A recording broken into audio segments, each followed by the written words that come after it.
Music का इसमें sound आ रहा है नहीं आ रहा वो देखना था बस मुझे चला के। और हीरो 7 ब्लैक को तो ट्राई करके देखा था इंटरकॉम में कि इसमें कनेक्ट होता है क्या, नहीं वो तो नहीं हुआ। Insta360X3 भी नहीं हुआ इस वाले इंटरकॉम में, बाकी इससे हायर जो आते हैं उनमें होते हैं शायद, इस वाले में नहीं हुआ पर्टिकुलर। ये GoPro 9 ब्लैक और ट्राई करके देखेंगे कि ये इंटरकॉम इससे कनेक्ट होता है नहीं होता। हो सकता है कि कोई प्रोफाइल ऐसी मिस मैच होती होगी, आती होगी कि नहीं मैच हो, और जो इससे अपर लेवल के इंटरकॉम आते हैं उनमें वो प्रोफाइल आती है कि वो कनेक्ट हो जाते हैं लगभग। और जब हो जाए तो शायद ब्लॉगिंग करने का और तगड़ा मज़ा आ जाए। जो इसमें इंटरकॉम में जो नॉइज़ कैंसिलेशन आता है ना कि एकदम एग्जॉस्ट का, और जो अपन जो बोल रहे हैं ये जो विंड ब्लास्ट के आता है साउंड वो उसमें कैप्चर नहीं होता। मेन चीज़ क्या है कि आज राइड उस पर्पज़ से हो रही है कि मैं अपने गुड्डू से मिलने जा रहा हूँ। गुड्डू से महीने भर की होने वाली है। और यहाँ पर बड़ा सीन क्या फैक्टर होता है कि रिश्तेदारियों में बाइक वाइक चाहे 20-30 लाख की भी ले दो, लोगों की मानसिकता ऐसी है कि लोग ये देखेंगे कि मोटरसाइकिल पे घूम रहे हैं। कार चाहे भले ही नैनो क्यों ना हो, लेकिन वो हो जाएगा कि हाँ कार से आया। लेकिन फिर भी कुछ चीज़ों के लिए भाई अपन कॉम्प्रोमाइज़ नहीं करते हैं।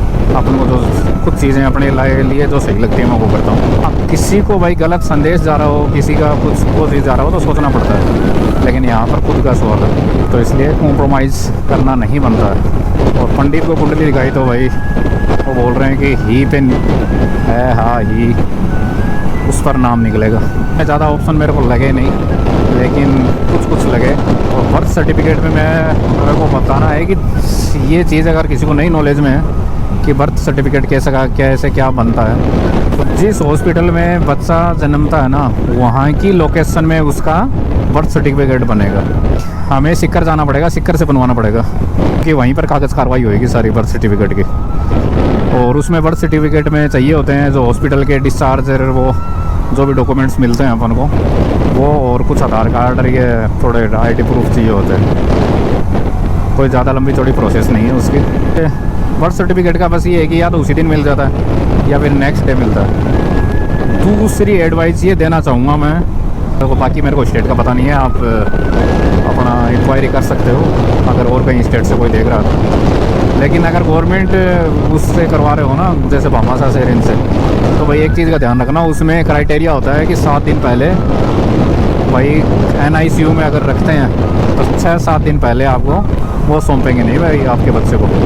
क्योंकि हमारे साथ सीन ये हुआ कि NICU में अगर वो चीज़ हो गया था, बोला था कि आपको जल्दी दे देंगे ऐसे यूँ, और फिर जब NICU में लेके गए तो हमें बताया कि आपके उसमें पैसे नहीं लगेंगे भामाशाह में। फिर वो सारा कंप्लीट काम करवाने के बाद में ये बात बोल रहे हैं कि अगर आपने भामाशाह से नहीं करवाया होता तो 1-2 दिन में आपका बच्चा मिल जाता, अभी हमें तो 6-7 दिन रखना पड़ेगा।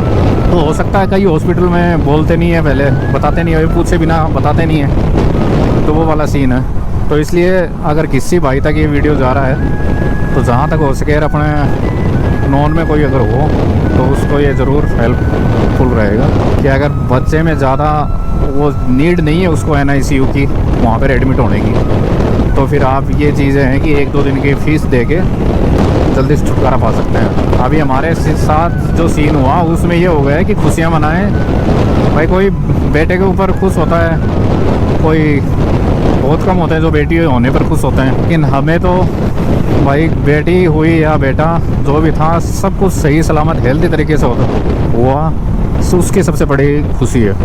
बाकी अपने अपनी समझ की बात होती है। मेनली क्या होता था कि दीपावली आ रही थी पास में, और हमारे क्या है कि ऐसी कुछ मान्यता है कि जो जैसे कोई एक्सपायर होता है या वो बच्चा पैदा होता है तो पूजा पाठ नहीं कर सकते, और इसलिए दीपावली आ रही थी, अगर पूजा पाठ नहीं कर पाते दीपावली पे तो वो आन वान पड़ जाती है, कुछ सिस्टम होता है ऐसा यहाँ पर। तो देखते हुए हमें जो भी फंक्शन होता है बच्चा पैदा होने के बाद में वो जितना जल्दी हो सके पंडित से निकलवा के मुहूर्त जितना जल्दी हो सके हमने निपटाने की कोशिश करी। तो दीपावली के 2-3 दिन पहले गिरा क्या था कि बस थोड़ी सी 2 घंटे की छुट्टी लेके वो बच्चे को लेके और फिर वापस हॉस्पिटल में एडमिट कराए, वो कालजे पे पत्थर रखे भाई। क्योंकि नया बच्चा होता है यार, वो आपको पता है कि सही सलामत है, डॉक्टर भी बोल रहे हैं कि सही सलामत है। अगर आपने ऐसा नहीं करवाया होता था हम आपको दूसरे दिन दे देते, तीसरे दिन दे देते, मतलब 2 दिन के अंदर अंदर दे देते, 2 से 3 के दिन के अंदर।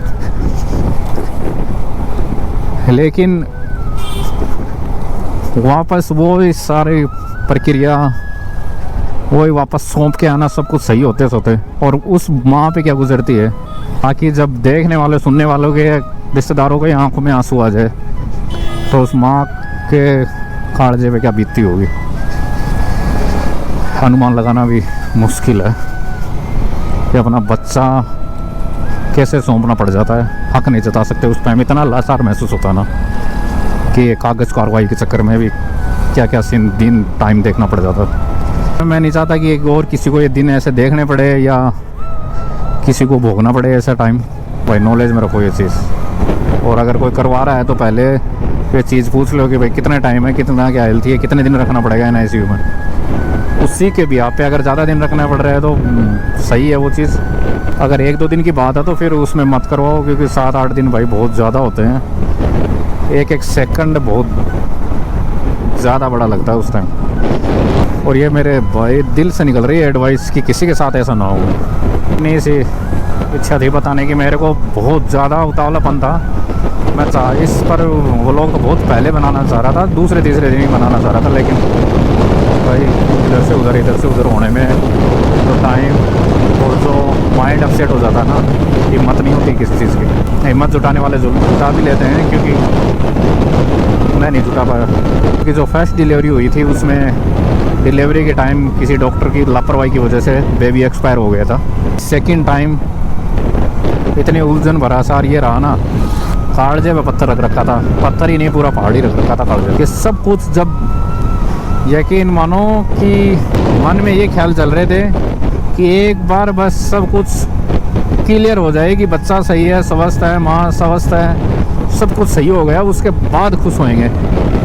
ये डर लगने लग गया था कि जब फर्स्ट टाइम डिलीवरी हुई थी और बच्चा एक्सपायर हुआ था, तो जो प्लानिंग करना पहले से ऐसे होएगा तो ऐसे करेंगे, जो सपने देख लेते हैं, भूल लेते हैं, तो हर चीज़ पहले से खुश हो लेते हैं। वो कहते हैं ना, नज़र लग जाती है, चाहे खुद की हो चाहे किसी और की हो, तो वो वाला ही सीन था।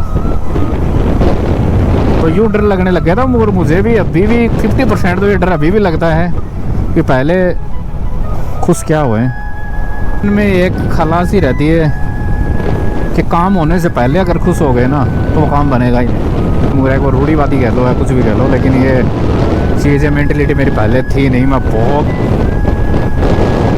ज़्यादा खुश मिजाज इंसान था पहले, लेकिन धीरे धीरे जब चोटें हुई ना, ये चीज़ समझ में आ गया कि काम एकदम होने के बाद ही खुश होना चाहिए। और उसमें ये चीज़ भी है कि उसमें काम होने के बाद में जब खुश होते हैं या सेटिस्फेक्शन जो मिलता है, उसके बाद खुश होने में ही असली मज़ा है। और ये सेंटी सब लोग नहीं बनाना था, लेकिन ये मेरे को शेयर करना था, कहीं और कहीं शेयर नहीं कर सकता।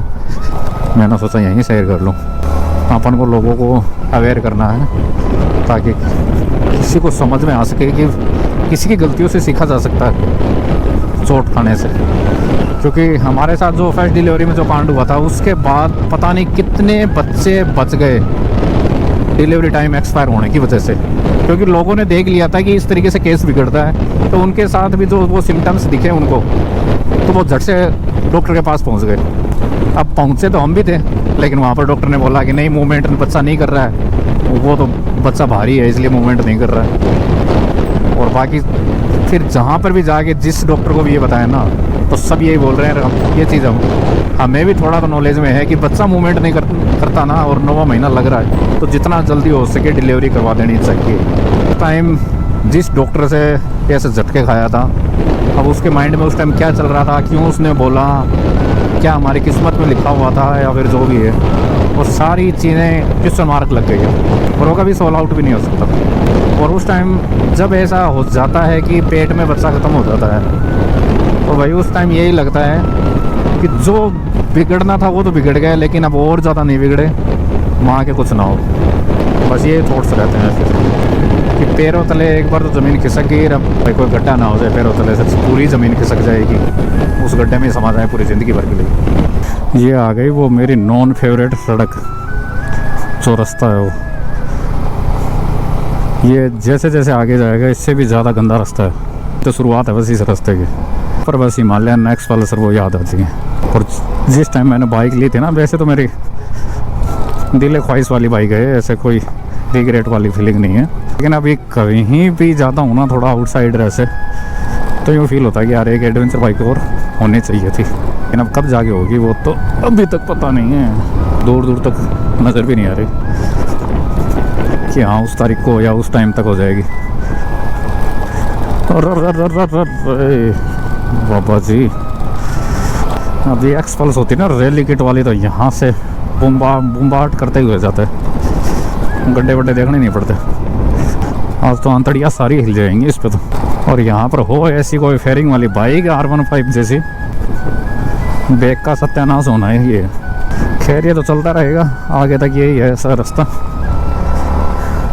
मिलते हैं नेक्स्ट अपडेट के साथ, तब तक के लिए बाबा टेक केयर, साइनिंग ऑफ। और ये मेरा कारोबार, ओहो ये जाएंगे सस्पेंशन आगे वाले, फ्रंट फोक्स दोनों को रिपेयर तो करवा चुका हूँ मैं, लेकिन ढंग लग रहा है फिर से। भाई क्या ही करें, इस रास्ते की वजह से आधा पौन घंटा ज़्यादा लगेगा, नहीं तो मैं कब तक का पहुँच ही जाता। चलिए सफ़र तो चलता ही रहना, मिलते हैं नेक्स्ट अपडेट के साथ, ऐसे ऊंचे नीचे रास्तों के साथ भी। तब तक के लिए bye, take care, signing off. Oh my god, oh my god, oh my God.